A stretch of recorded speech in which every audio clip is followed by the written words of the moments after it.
हे बघा फ्रेंड्स, ही गुजराती स्टाईलची पुरणपोळी म्हणजे वेडमी तुपाबरोबर आणि दुधाबरोबर खातात. मेन तर तुपाबरोबर खातात. मला पर्सनली दुधाबरोबर खायला खूप आवडते म्हणून मी हे दूध घेतलेलं आहे. पण गुजराती वेडमी ही तुपामध्ये बुडवून खातात. खायला खूप भारी लागते, खूपच छान लागते. अशी तुपामध्ये बुडवून ही वेडमी खातात. खूप भारी लागते, खूपच छान लागते. तर चला आता आपण सुरुवात करूया की ही रेसिपी कशी बनवतात.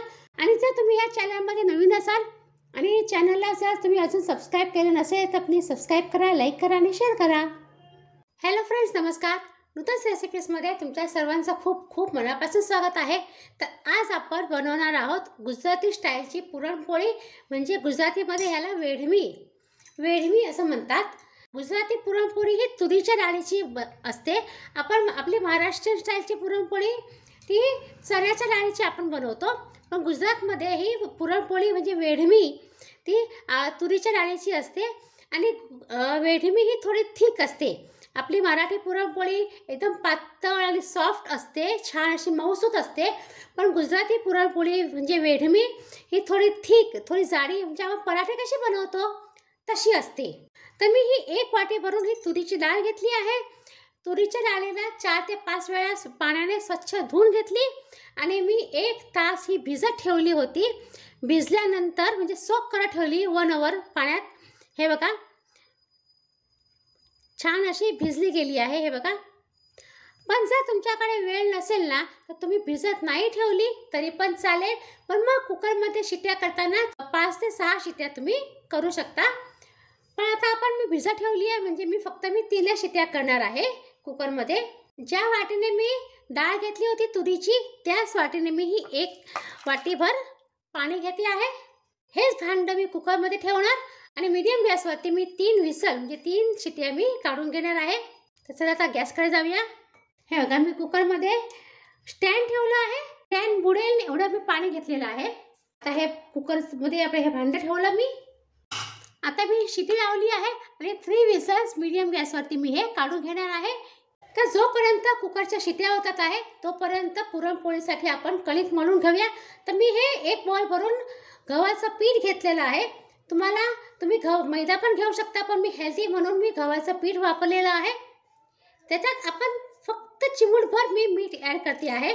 आणि मी मोहनसाठी तेल नाही ॲड करत, कारण तेल ॲड केलं ना मोहनसाठी तर जोपर्यंत पुरणपोळ्या गरम असतील म्हणजे वेडमी गरम असेल ना तोपर्यंत छान मऊ होतात.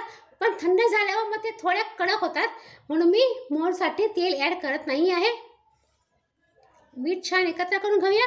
आणि सेमी सॉफ्ट आपल्याला डो बनवायचा आहे. एकदम पातळ पण नाही आणि एकदम घट्ट पण नाही. हे बघा, पीठ असं सेमी सॉफ्ट मी मळून घेतलेलं आहे. आता आपण थोडंसं तेल ॲड करूया. तेल ॲड करून छान असं आपण मळून घ्यायचं आहे. तर हे बघा फ्रेंड्स, छान असं सेमी सॉफ्ट मी पीठ मळून घेतलेलं आहे. एकदम कडक पण नाही आणि एकदम नरम पण नाही आहे. तर आता ह्या पिठाला आपण 15 ते 20 मिनिटं रेस्ट द्यायचं आहे. ते झाकून ठेवूया आणि मी हे साईडला ठेवते आहे. तर हे बघा, तुरीची डाळ छान अशी शिजून आली घेतली आहे मी. हे बघा, आता मस्तपैकी आपण त्याला घोटून घ्यायचं आहे. बघा, छान अशी मी डाळीला घोटून घेतलेलं आहे. आता ज्या भांड्यामध्ये आपल्याला पुरण करायचं आहे ते भांडं आपण घ्यायचं आहे. हे बघा, मी ह्याच्यामध्ये करते. जाड गुळाचं जे भांडं असतं ना ते घ्यायचं आहे. तर मी आता हे घेतलेलं आहे. हे बघा, डाळ मी आता भांड्यामध्ये घेतलेली आहे. आणि आपण जेवढी तुरीची डाळ घेतली होती तेवढंच आपल्याला गूळ घ्यायचं आहे. म्हणजे मी 1 वाटी तुरीची डाळ घेतली होती तर मी 1 वाटी गूळ घेतलेला आहे.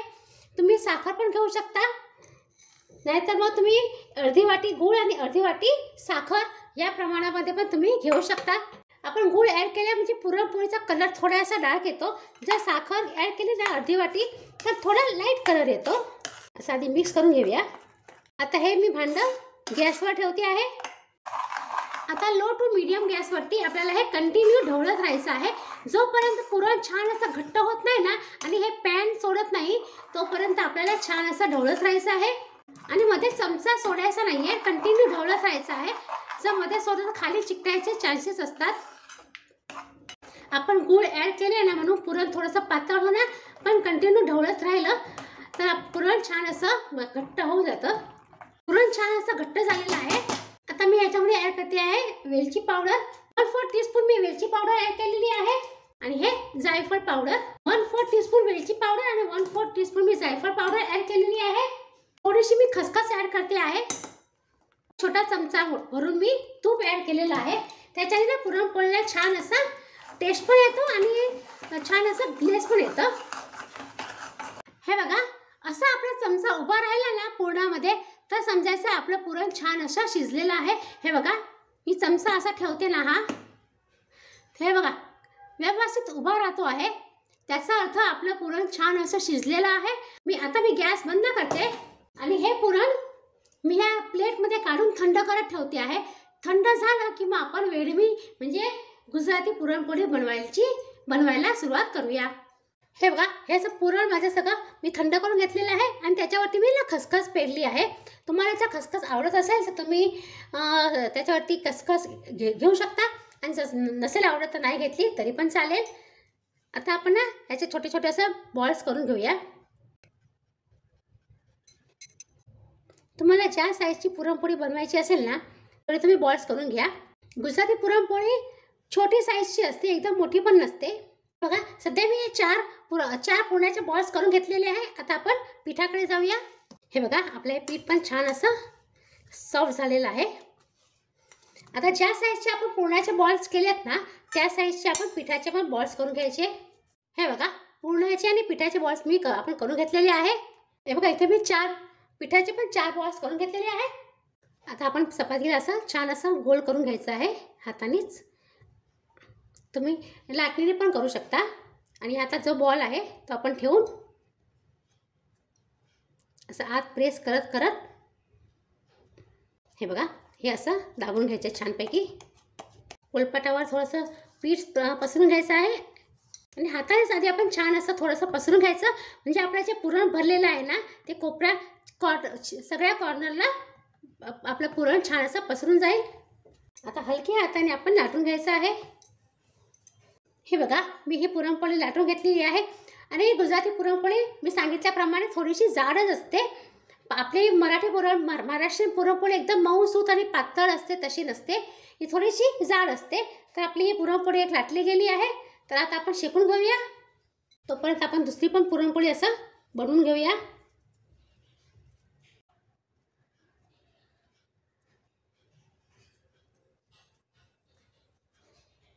आता ही पण पुरणपोळी मी अशी लाटून घेते आहे.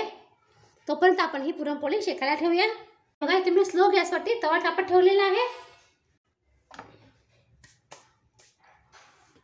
आपण आता टर्न करूया. तरी मी ही पुरणपोळी थोडीशी मोठीच लाटली आहे. जर तुम्ही हॉटेलमध्ये गेलात ना किंवा लग्नामध्ये गुजराती लग्नामध्ये तर छोट्या छोट्या असे मिनी साईजच्या पुरणपोळ्या असतात. आपली पुरी कशी असते तशी छोट्या छोट्या मिनी साईजच्या पुरणपोळ्या असतात.